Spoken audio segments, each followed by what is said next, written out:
Bismillahirrahmanirrahim. Assalamualaikum warahmatullahi wabarakatuh.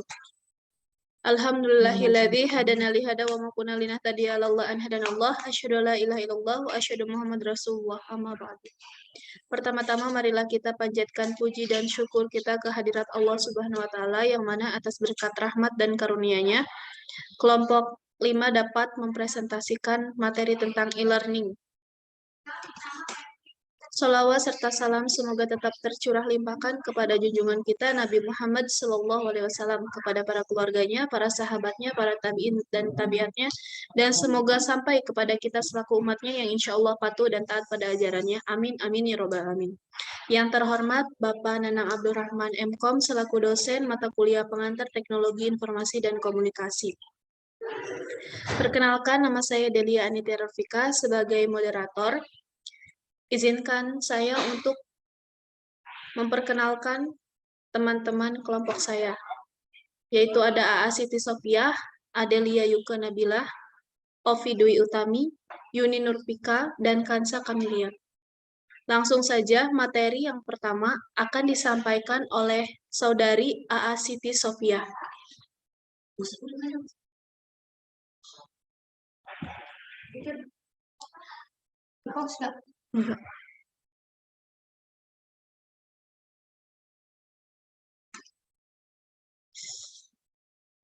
Baik, di sini saya sebagai AAS akan membacakan materi yang pertama, yaitu tentang definisi e-learning. E-learning merupakan sistem atau konsep pendidikan yang memanfaatkan teknologi informasi dalam proses belajar mengajar. E-learning biasa disebut pula dengan istilah online learning, virtual learning, distributed learning, network, atau web-based e-learning. Semua mengacu pada makna yang sama dan dalam penerapannya akan menggunakan teknologi komputer seperti intranet dan internet. E-learning telah mengubah paradigma pembelajaran yang berpusat pada pengajar menjadi berpusat pada pelajar. Pembelajaran tidak lagi bergantung pada pengajar karena pengajar bukan lagi menjadi satu-satunya sumber pengetahuan bagi pelajar. E-learning memungkinkan pelajar untuk mengakses informasi yang akurat dan up-to-date tanpa hambatan ruang dan waktu. Kemudahan mengakses e-learning membuat pelajar dapat belajar dari mana saja dan kapan saja, asal memiliki koneksi internet yang memadai. Selanjutnya, mengenai ruang lingkup e-learning. Yang pertama, web course adalah penggunaan internet untuk keperluan pendidikan yang mana peserta didik dan pengajar sepenuhnya terpisah dan tidak diperlukan adanya tatap muka. Yang kedua, web-centric course adalah penggunaan internet yang memadukan antara belajar jarak jauh dan tatap muka konvensional. Sebagai materi disampaikan melalui internet dan sebagian lagi melalui tatap muka. Yang ketiga, web-enhanced course adalah pemanfaatan internet untuk menunjang peningkatan kualitas pembelajaran yang dilakukan di kelas.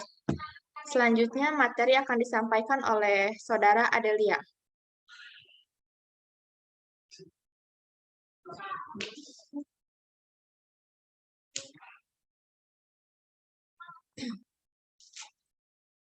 Baik, untuk ruang lingkup e-learning.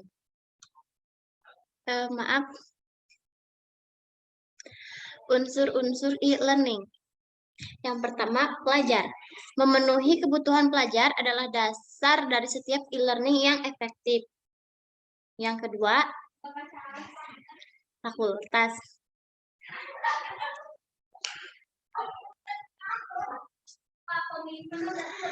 Keberhasilan e-learning tergantung pada fakultas. Yang ketiga, fasilitator. Seorang fasilitator harus mengerti kebutuhan pelajar dan harapan instruktur. Yang keempat, staf pendukung, memastikan detail-detail yang diperlukan bagi keberhasilan program digunakan secara efektif. Yang kelima, administrator, berfungsi sebagai pembuat kesepakatan, pembuat keputusan, dan penengah. Yang keenam, sistem dan aplikasi e-learning. Proses penyelenggaraan e-learning membutuhkan sebuah sistem perangkat lunak yang sering disebut dengan Learning Management System atau LMS. Sistem ini berfungsi untuk mengatur tata laksana penyelenggaraan pembelajaran di dalam mode e-learning seperti manajemen kelas, pembuatan materi atau konten, forum diskusi, sistem penilaian, sistem ujian online, dan segala fitur yang berhubungan dengan proses belajar mengajar. Yang ketujuh, konten e-learning atau isi konten dan bahan ajar yang ada pada e-learning system atau learning management system. Untuk search engine dalam e-learning. Search engine adalah sebuah program yang dapat diakses melalui internet yang berfungsi untuk membantu pengguna komputer dalam mencari berbagai hal yang ingin diketahuinya. Di internet, banyak sekali search engine yang bisa diakses secara cuma-cuma dari ratusan sampai ribuan. Search engine sifatnya sebagai pintu gerbang bagi para pengguna sebelum memasuki situs atau website yang diinginkan. Dari berbagai search engine yang ada, yang paling populer adalah Google, Yahoo, dan AltaVista yang dapat diakses di alamat www.google.com atau www.yahoo.com dan www.altavista.com. Materi selanjutnya akan dibacakan oleh rekan saya, Oki Dwi Utami.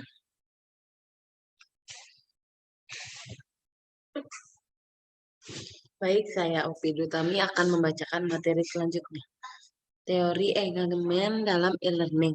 Mayor 2003 mengembangkan sebuah model yang menjelaskan teori kognitif ada pembelajaran yang melibatkan multimedia sebagai e-learning.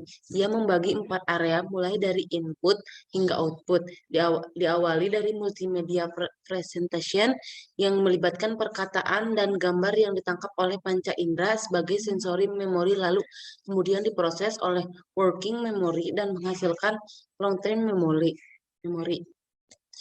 Yang selanjutnya masih dari studi yang sama yang dilakukan oleh Mayor. Ia kemudian merumuskan 9 prinsip untuk mendesain bahan pembelajaran berbasis multimedia meliputi modality, quality, multimedia, personalization, coherence, redundancy,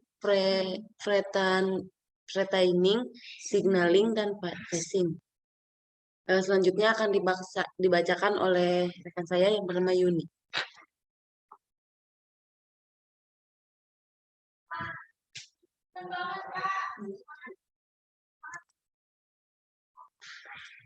Baik, di sini saya Yuni akan menjelaskan mengenai bentuk pembelajaran e-learning.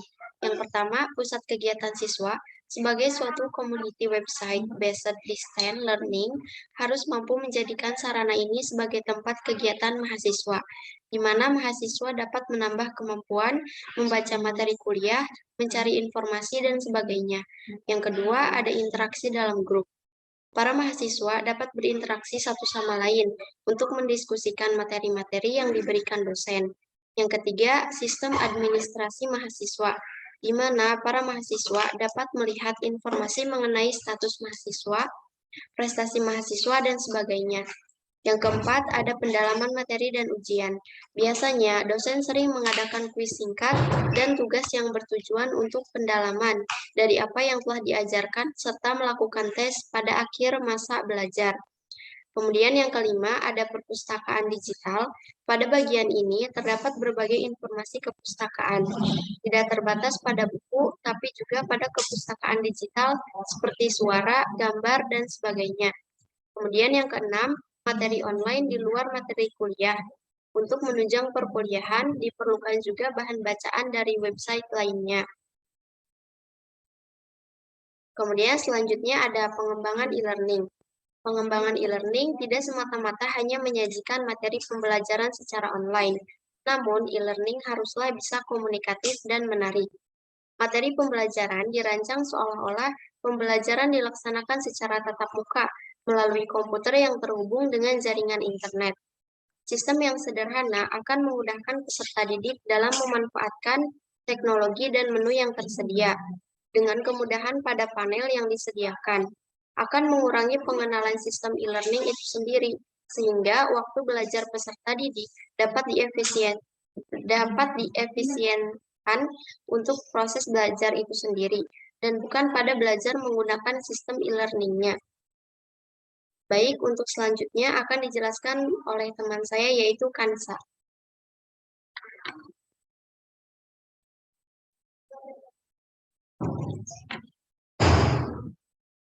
Baik, saya Kansa Kameliat.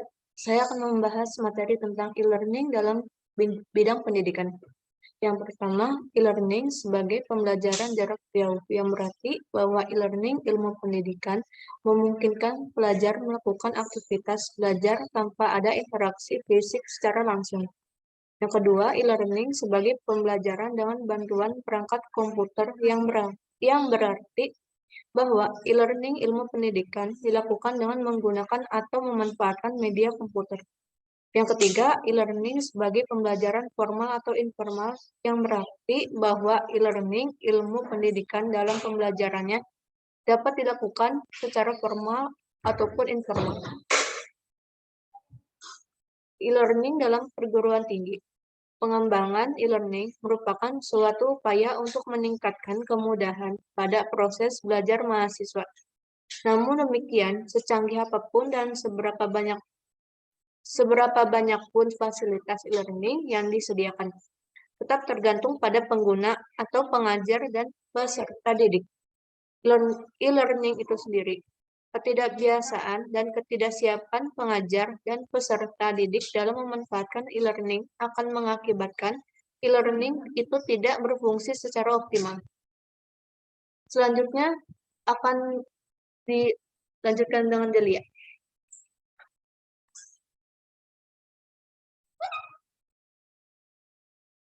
Baik, saya Delia akan membacakan materi mengenai pemanfaatan e-learning dalam bidang pendidikan.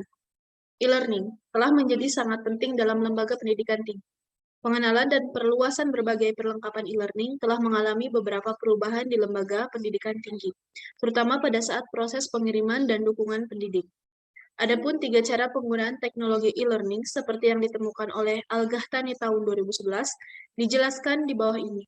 Blended learning adalah situasi di mana e-learning digunakan sebagai media pembelajaran pendamping di kelas tradisional yang memberikan kemandirian relatif kepada peserta didik atau siswa.